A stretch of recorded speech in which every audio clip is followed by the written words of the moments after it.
ang top secret mo. Nangyari to mga 2 years na, pero nandito kami, yung bahay na tutukuyin ko ngayong gabi, ito rin po yung bahay na nandito ako ngayon. So, we're still living here.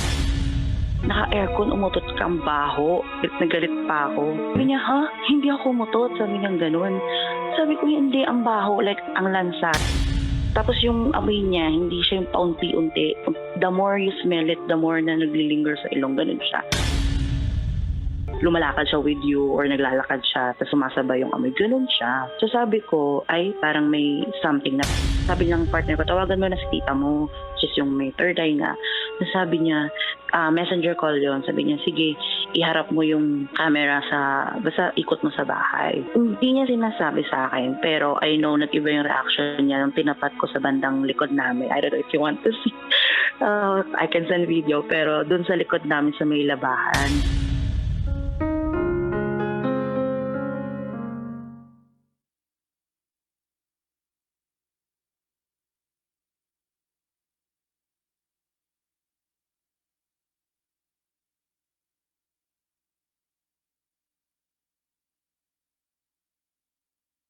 Good evening Luzon, Visayas, Mindanao, Metro at Mega Manila. Sa lahat po ng mga nakatutok sa atin ngayon sa 90.7 Love Radio, oras natin sa buong kapuluan, 9:02 PM mga kabisyo. Kasama nyo naman po ang titindig sa mga pinaglalaban ninyo. DJ Titangelo. Mga kabisyo, ito po ang huling araw na may mapapakinggan tayo sa ating top secrets na kababalaghang kwento kabisyo. Kaya ngayong araw na to kabisyo, hindi pa rin natatapos ang mga madidilim na kwentong kakatok sa lugar na tinatakuhan ninyo. Ngayong gabi na to kabisyo, napakinggan natin ang storya ng caller natin kagabi. Ang storya niya lamang ay may kakaibang amoy sa kanyang tahanan. At sa kabuuang kwento, ang amoy pala kanilang naaamoy araw-araw ay nagmumula sa mga hindi natin nakikita pa at kakaibang itsura na demonyo.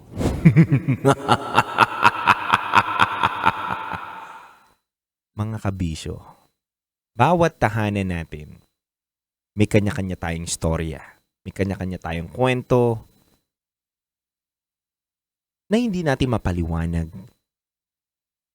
Mahirap paniwalaan, pero kapag iyong naranasan, tiyak iyong paniniwalaan. Kaya mga kabisyo, ano pang inaantay natin? Pakinggan na natin ang patikim ng Rocky Secret Files with Titangelo Halloween Special.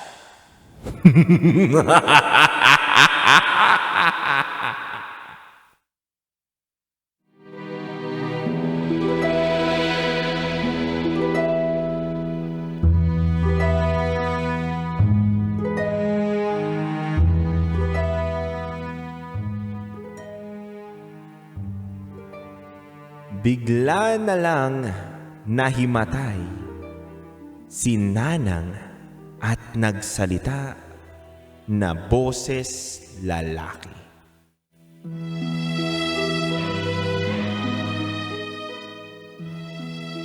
Kabisyo, naniniwala ka ba sa sapi?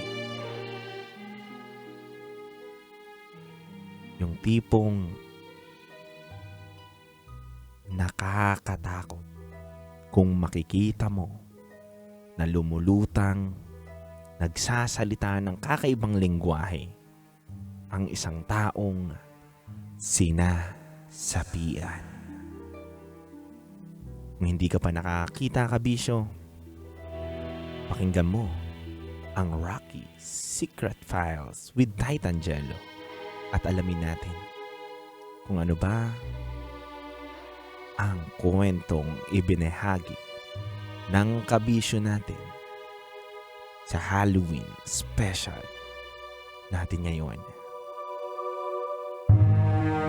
Kaya mga kabisyo, susunod na po ang Rocky's Secret Files with Titangelo.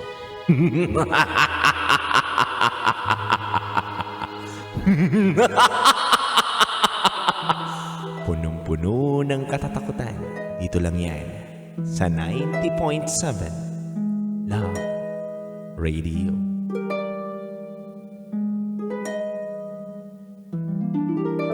DJ Rock, halo-halo ang nararamdaman ko. Kinakabahan ako, natatakot ako, gusto kong tumakbo pero hawak niya ang kamay ko. Iba't ibang babae, iba't ibang conversations. Rocky's Secret Files. Your story they never knew existed. Tinuruan niya ako kung paano maging isang mahusay na kabit. Yung puso ko parang sinasaksak sa sobrang sakit. Rocky's Secret Files. Secret Files. With Titangelo. Rocky's Secret Files. Handog kong awitin sa inyo mga kabisyo, awitin Metro's number one. Metro's number